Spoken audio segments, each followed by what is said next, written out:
Hey, it's Friday. I'm actually hopping on here a few minutes late because we're all working from home and the dogs are barking and there's a lot happening. So sorry about that. Welcome. I am Julie Hurt of Re+active Physical Therapy and Wellness here in Los Angeles. We're a neuro PT fitness studio. We have two locations here, two locations doing very different things at these times of staying at home and socially distancing from people.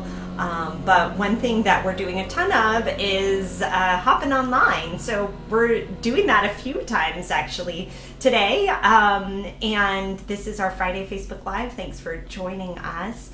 And we're going to jump into continuing this discussion of functional neurologic disorders. And today, functional dizziness. And this is a topic that I have loved looking into the literature and just learning more and more about. We actually have a case that we are presenting in our functional movement disorders update next week of a person who has 3PD and a functional movement disorder. So I see Chelsea just joined on, and this is Chelsea's case. So we've been talking about this topic. We went to a great talk at CSM by Janene Holmberg and her colleagues about 3PD.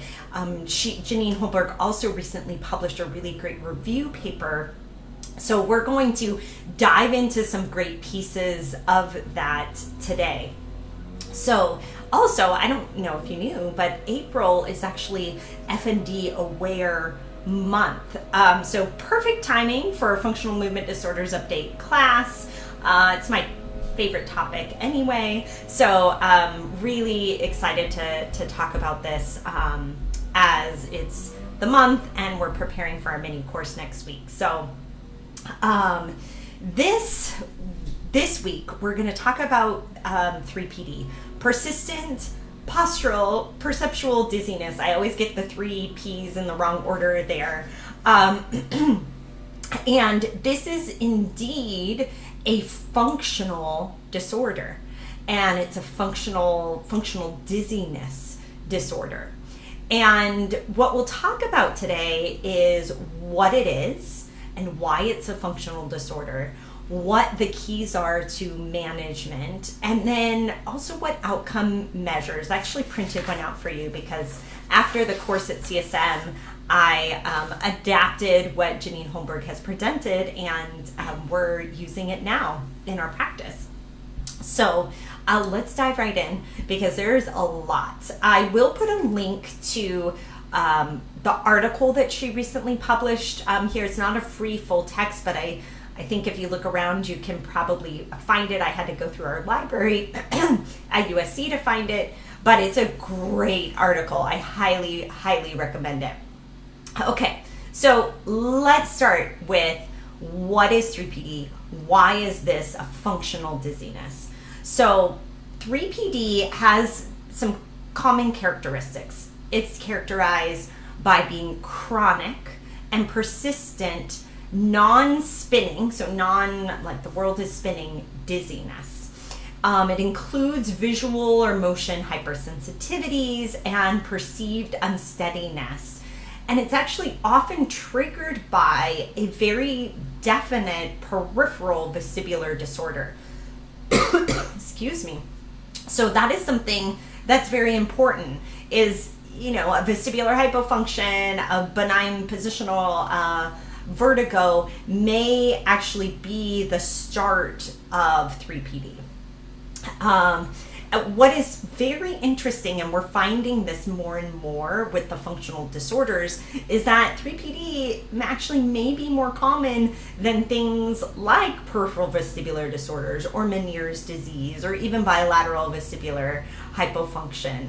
So isn't that interesting? Just like the other functional disorders may be one of the most common presenting disorders to a neurologist's office, same with functional dizziness. And as I look back on my own career early on working with people with vestibular disorders, I actually think probably half of them would have been diagnosed with 3PD. And back in the day, it was maybe called chronic subjective dizziness or something else like that. But this is now really, there's diagnostic criteria that have been published. I'll go through those as well. And it looks like the incidence is about 15 to 20% of people reporting dizziness. So very common. So what are those diagnostic criteria? So this is what has now been published. I think this is going to help a lot as we move forward in treating this. So diagnostic criteria include dizziness, unsteadiness, or a non-spinning vertigo that is there for most days, but over 3 months. So this is not the acute hypofunction that I had last year. This is presenting for over 3 months. And they are usually prolonged periods, but they don't need to be continuous throughout the day. That's one of the criteria. The second is that the persistent symptoms are present without a provocation, but they're usually exacerbated, and they be exacerbated by upright posture, active or passive motion, and exposure to moving visual stimuli or complex patterns. So walking in the grocery store would be a great example, something that I am not doing at the moment. I'm getting my groceries delivered. The disorder also, so that was the second criteria. The third is that it's triggered by an event that does cause vertigo, unsteadiness, dizziness, or problems with balance. So this might be acute or episodic vestibular problems, or even a neurologic episode or a medical illness or a panic attack. So any of those could actually be a triggering event. And then finally, the last two is that symptoms cause significant distress or a functional impairment, and they're not better accounted for by some other disease or disorder. So of course you do need to rule out some things. So I think having those clear diagnostic criteria, that is so helpful to really look and describe to somebody that they meet the criteria, and then being able to move into treatment. And what Janene did really nicely in the CSM talk is actually talk through some of those primary symptoms, like what exactly is the non-spinning vertigo? And this is something I hear a lot with my patients. It can be very vague. It's very difficult to express. There's rocking, there's swaying, maybe cloudiness, fuzziness, fogginess, heaviness, lightheadedness. Those kinds of descriptions can help us understand the type of dizziness. And the unsteadiness may also be a vague instability, wobbling, feeling of veering without a specific direction. So I found it really helpful to hear. I think it confirmed for me, like, oh yeah, I hear those things a lot from people. And after testing out and not finding, or finding actually that the acute episode has resolved, but these symptoms persist, that lends itself to considering 3PD as a diagnosis. So it's something really important to think about. And here is what I really love. Janene in her article actually has a really great diagram to show this, but how this is considered a functional disorder. So think about this. So somebody has an acute episode, like I had a hypofunction last year. So somebody has an acute episode, usually they're vestibular or medical. Now, a group of people, actually a lot of people, follow down a path of you get acute adaptation and then you go on to recovery. But another group of people have the acute adaptation and they become visually dependent and they are very vigilant and they're guarding. But then they move into changes in functional connectivity, a maladaptation at this point.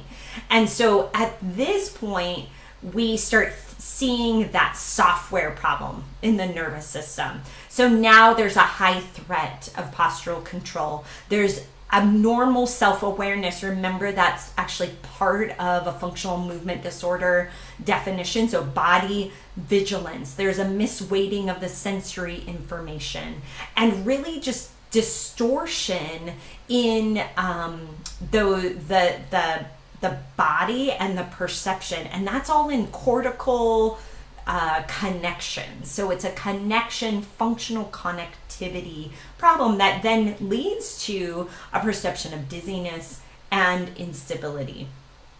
And and actually in Janene's really lovely diagram, the good news then is that readaptation, so that maladaptation, that neuroplasticity kind of gone awry, we can change the trajectory of that for readaptation. So readaptation is possible just like in all of our other functional neurologic disorders. Same can be said for functional dizziness. So good news.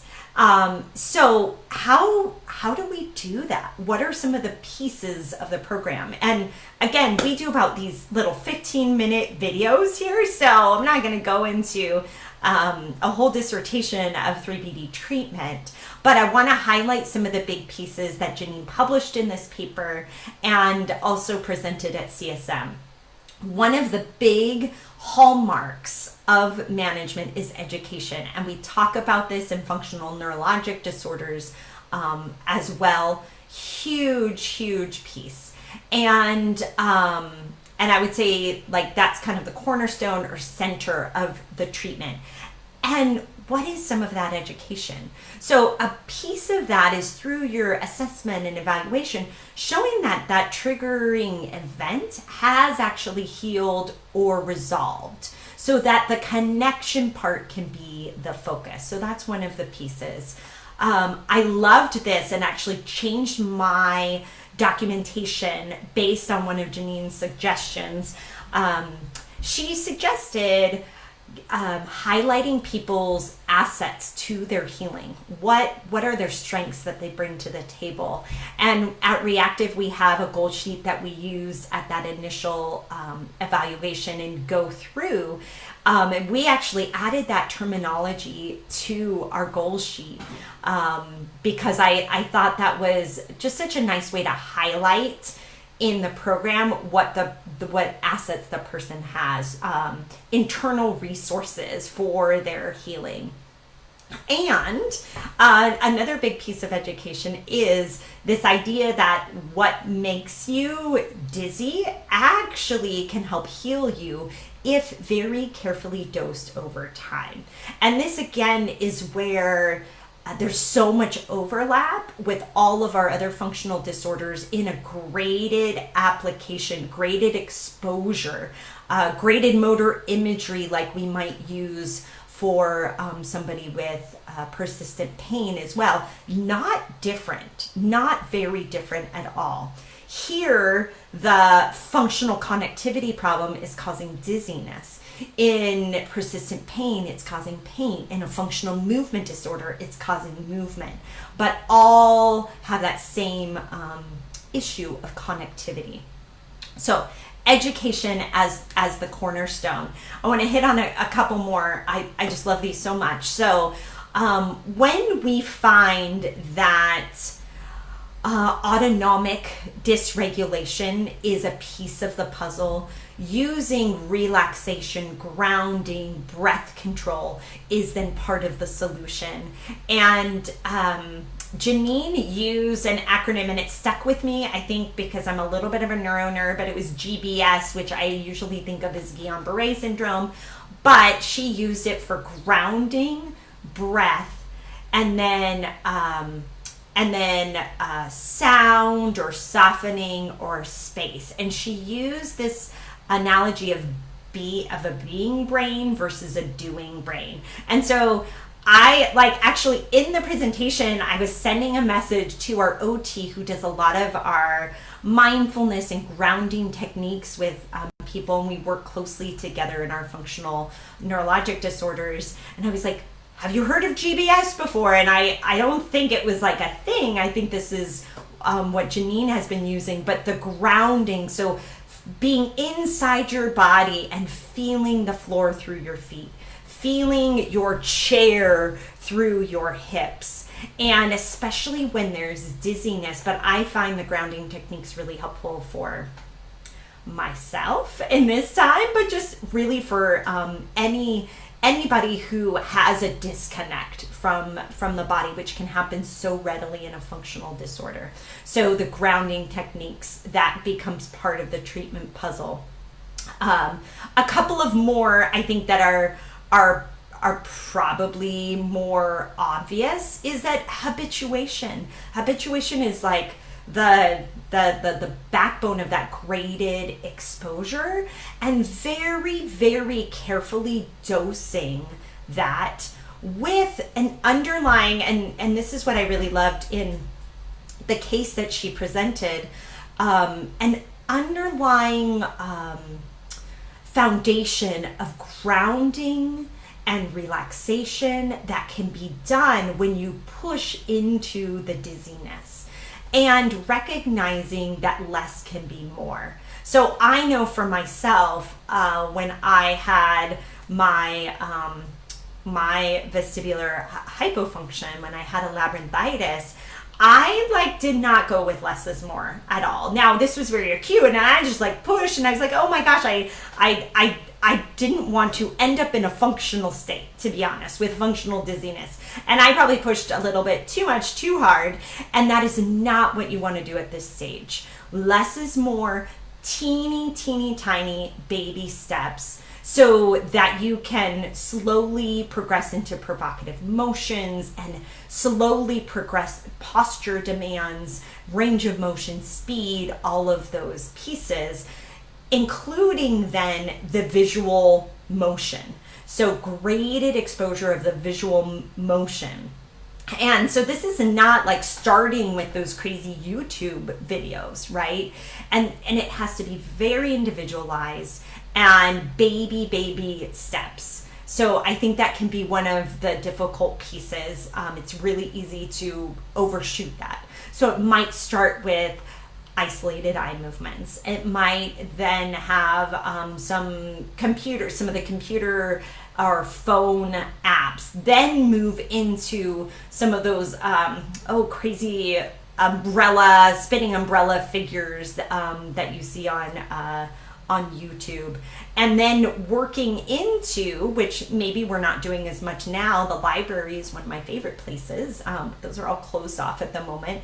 But head turns and movement, grocery store, Bed Bath & Beyond is probably the worst one, and would be the highest level of progression of that community reintegration. So that's just a little snippet of some of the pieces of the intervention, and you can see how much overlap it is with functional other functional disorders. So I wanted to highlight outcome measures, and in particular, let me share one thing that Janene put in the paper that she published, but also talked about a lot.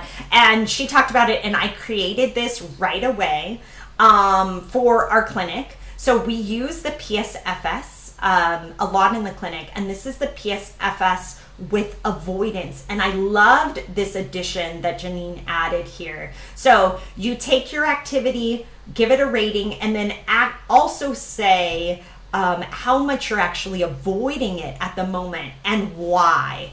And I find that just so helpful, because sometimes you're asking somebody to rate something and they're not even doing it because they avoid. They're like, I'm not going to the store, not because of this virus, but because I avoid it. And so then they would put a 4 and complete avoidance, and then you can actually see progress as they do less avoidance. So this was one of my biggest take-home points. Certainly send me a message if you want to. It's very simple, and you can look at her article as well and make your own. I made a little patient-friendly instructions at the top so I can actually send it to them. But I love the PSFS, and I feel like it works really well with the functional disorders. So there you have it. And Anna, thanks so much for joining. Let me know. Actually, we're doing our Learning Gone Viral right now. I'll put this as a option in our Learning Gone Viral so you can download it. We're going to do our functional neurologic disorders or functional movement disorders update next Thursday evening. Can't wait. Chelsea Richardson has been working a ton on it, and we're starting to update it just with some of the most recent things that have come out in the literature, including this great article by Janene. And we'd love for you to join us. It's next Thursday. It's in the evening. It's about an hour and a half, diving deep into the functional disorders, talking about cases, problem solving. We'll be using, I keep this handy because I love our river runneth over. We'll be using our river runneth over analogy to talk about how we incorporate this. This is very, very appropriate for 3PD as well. So all the good stuff, all next Thursday. I hope you can join us. I'll put some links in the comments here. Thanks so much for joining in on a Friday. The community, the support among physical therapists, OTs who are part of our community has been amazing, and I have really loved having that as we are living in a very unknown time. So I thank you personally for that, and I hope to see you next week.